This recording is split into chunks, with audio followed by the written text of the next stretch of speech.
Now let's see the steps to security in cloud. Generally, we have a guideline that we need to follow if we are using the cloud infrastructure. It is for the individual as well as it is for any organization. So we have three steps that we generally use, and that this is the best practice we can use in the cloud security.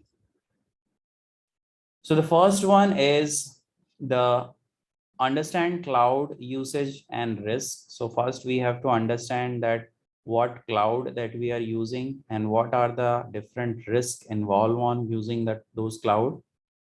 Second, we have to think of how we can protect our cloud. Third, we have to go for respond to cloud security issues. So if we are facing any cloud related security issues, so we can able to respond it in a better way.